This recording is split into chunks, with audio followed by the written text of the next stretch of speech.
I opened my phone and sighed loudly. 20 calls again today.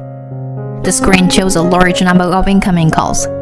All of them are from my mother-in-law. She left several messages on my answering machine, all demanding money. Where is the $3,000 for my husband's hospital bills? We can't live like this. You are abandoning me. You heartless wife. I'll never forgive you. You should transfer the money to my account as soon as possible. I opened the voicemail with a completely cold feeling in my heart. What in the world is this person talking about? Does she really not think we don't know? I picked up my phone with the intention of putting an end to all this. My name is Megan.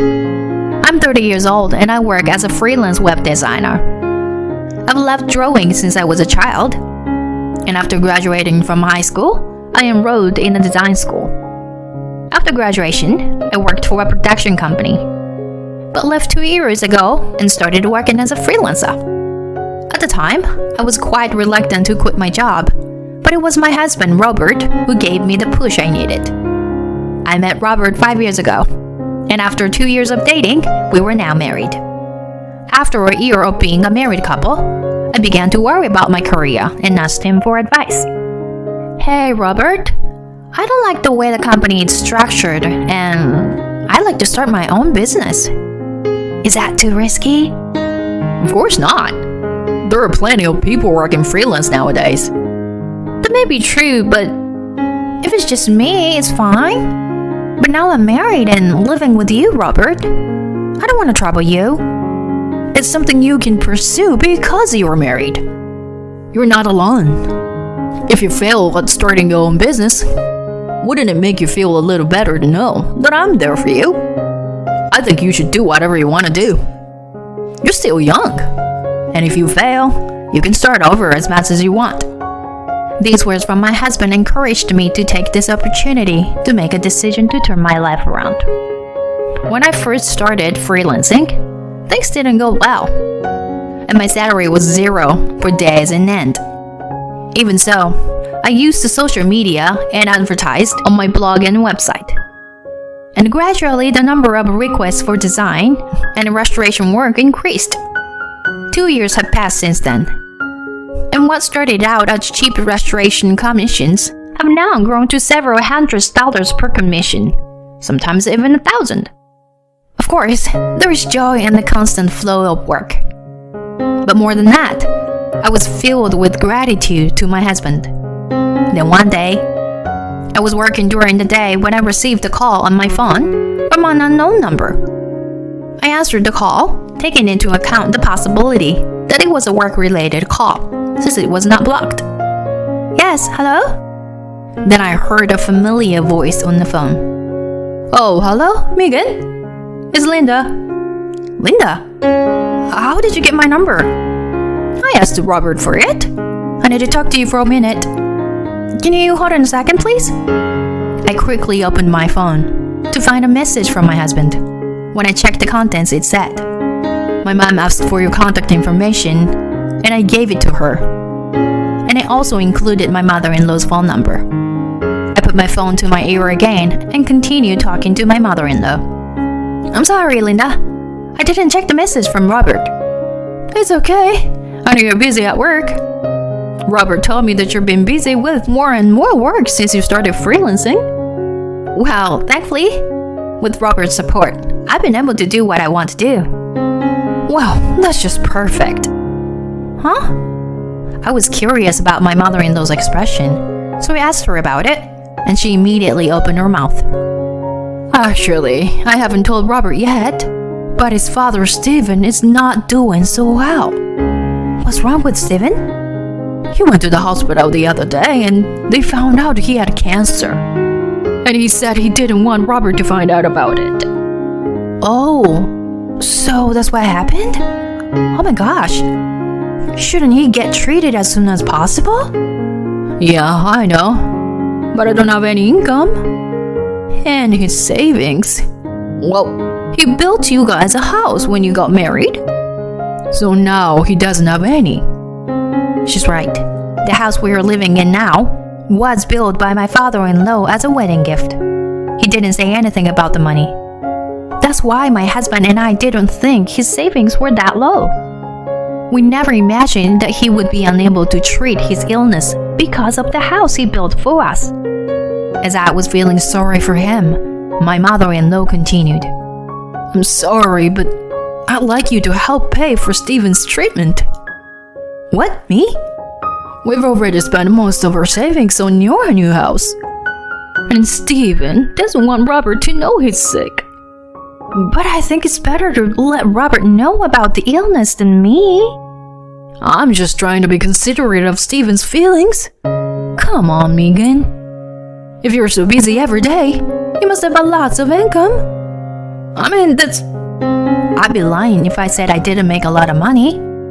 I'm making many times more than I did when I was working in the office. But I'm the only one who knows about my father-in-law's illness. And I'm the only one who has to pay for his treatment. While I was thinking about this for a while, my mother-in-law followed up with a sigh. Megan, if we can't get Steven the treatment he needs, it could get worse. What would Robert think? Do you know what the worst case scenario would be? I wish I could count on Robert too. But Steven doesn't want to. But, Megan, you're the only one I can ask. I'm begging you, please, pay for his treatment. After that, my mother-in-law asked me for help several times, and there was no way I could refuse. I wanted to help my father-in-law, so I decided to accept the offer of assistance. I'll send you the amount and account number later, so please transfer the money as soon as possible. My mother-in-law said and hung up the phone. A sigh escaped my mouth as I finished the exchange. Was this really the right thing to do? But if I hadn't provided the money, Steven would have. He's been good to me since we were first married, and I want him to get better somehow. I can't discuss my father-in-law illness with my husband because I have promised with my mother-in-law. The next day, I received a message from my mother-in-law with her bank account number and a request for $500 to be transferred to her account. The initial $500 was increased to $1,000 2 months later, and now, 6 months later, it has jumped to $3,000. I was beginning to have my doubts, as I should have expected, because the costs were so high. Unfortunately, my parents-in-law's house is far away, and I can only visit them once a year at the end of the year. But I have to work. And if I took my husband with me, he would find out that his father is ill. Since my father-in-law himself says he doesn't want Robert to know, I have to avoid that at all costs. However, sending $3,000 every month is a lot to ask for. So I called my mother-in-law. Excuse me, Linda. Sending $3,000 every month from now on is indeed... How can you say that? When Steven is doing his best to get better? My mother-in-law's question made me flinch. But it doesn't cost that much just to go to the hospital, does it? Do you really need $3,000? What a terrible thing to say. I'm telling you, Steven has been in the hospital for a while now. That's why we need the $3,000. I feel bad for asking too, but I don't know who else to turn to. On the other end of the phone, my mother-in-law started bawling. I couldn't question her any further, so I had no choice but to hang up the phone. I don't know what to do now. I'm worried about my father-in-law, but it's going to be hard to keep transferring $3,000 for years to come. I felt bad for him, but I knew I had to talk to Robert.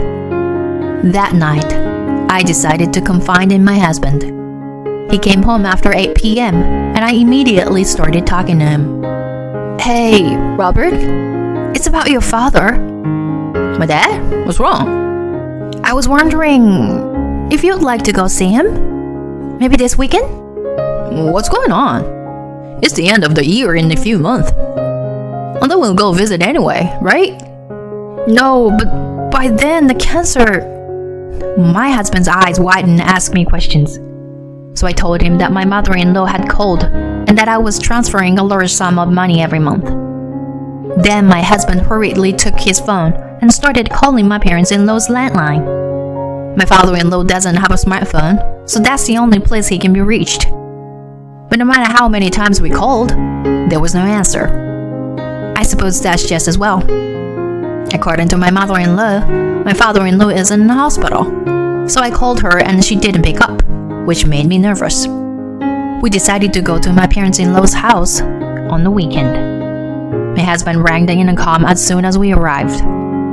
As we waited impatiently for my mother-in-law to come out, an unexpected person appeared at the front door. Oh, Robert and Megan. What's going on? I was so surprised to see my father-in-law in front of me that I was at a loss for words. Confused, I tried to desperately squeeze out a few words. Stephen, why aren't you in the hospital? In a hospital? How could I be in the hospital when I'm too healthy to have a medical checkup? What does he mean? Oh, is, Linda here? I need to see Linda. What? I need to check something with Linda. She told me that you had cancer, and I've been giving her thousands of dollars a month in support. As soon as I said all that, my father-in-law frowned. He thought about it for a moment, and then he invited us in. But no matter where I looked, my mother-in-law was nowhere to be seen. In fact, there was no one there but my father-in-law. Where is Linda? I asked, and my father-in-law bowed his head in apology. I was puzzled as to what was going on, but my father-in-law began to speak slowly.